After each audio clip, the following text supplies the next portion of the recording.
తెలంగాణ ఉద్యోగ జేఏసీ రాష్ట్ర చైర్మన్ అయినటువంటి అన్న మారం జగదీశ్వరరావు, అదేవిధంగా సెక్రటరీ జనరల్ అయినటువంటి ఏలూరు సీనన్న వారి పిలుపు మేరకు మరి అన్ని రాష్ట్రమంతటా అదేవిధంగా అన్ని జిల్లాలో భాగంగా ఈరోజు మరి సిపిఎస్కు వ్యతిరేకంగా ఉద్యమం చేయాలా, అదేవిధంగా నిరసన వ్యక్తం చేయాలా, నల్ల బ్యానర్తో తీసుకొని జగిత్యాల జిల్లాలోని ఉద్యోగులందరూ అంటే అన్ని సంఘాలు, ఉద్యోగులు, ఉపాధ్యాయులు, అన్ని సంఘాలు కలిసి ఈరోజు పెద్ద ఎత్తున జగిత్యాల జిల్లా లోపల నిరసన కార్యక్రమం చేపట్టాం.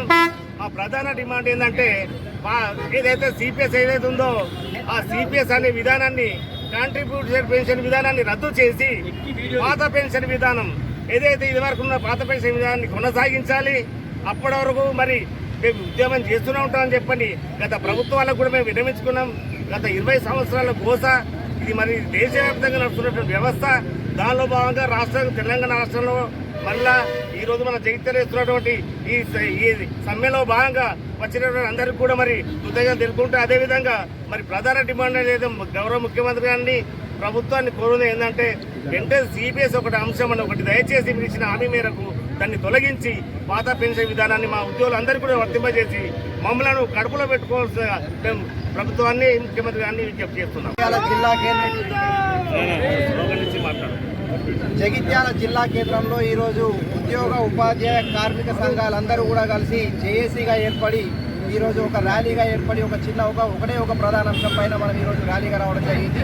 అది సిపిఎస్ను అంతం చేసే విధంగా మరి రాష్ట్ర ప్రభుత్వానికి ఒక నినాదం మనం అందించాలనే ఉద్దేశంతో రాష్ట్ర పిలుపు మేరకు ఈరోజు మనం ఈ కార్యక్రమం ఏర్పాటు చేయడం జరిగింది. మరి దీనిలో భాగంగా మన ప్రభుత్వాన్ని మేనిఫెస్టో లోపల పొందుపరిచిన విధంగా తప్పనిసరిగా సిపిఎస్ను రద్దు చేయాలని కోరుకుంటూ మా ఉద్యోగ ఉపాధ్యాయులు అందరి పక్షాన కోరుతున్నాం. మరి అత్యధిక సంఖ్యలో ఉండేటువంటి ఉపాధ్యాయ వర్గం ఈరోజు అందరి ముందుకు రావడం జరిగింది. మరి దాంతోపాటు పెన్షనర్లు కూడా ఈ యొక్క సంఘం లోపల పాల్పంచుకోవడం జరిగింది. వారి ప్రధాన సమస్య కాకపోయినప్పటికీ కూడా ఈరోజు మా అందరి పక్షాన మాకు మద్దతుగా రావడం చాలా సంతోషం. ప్రభుత్వాన్ని మరొకసారి వినియోగించుకుంటున్నాం. ప్రతిసారి మేనిఫెస్టో లోపల పొందుపరచడం, మాట్లాడమే కాదు, కంపల్సరీగా ఈ యొక్క పెన్షన్ విధానాన్ని, పాత పెన్షన్ విధానాన్ని అందరూ కూడా పునరుద్ధరించాలని కోరుకుంటున్నాం.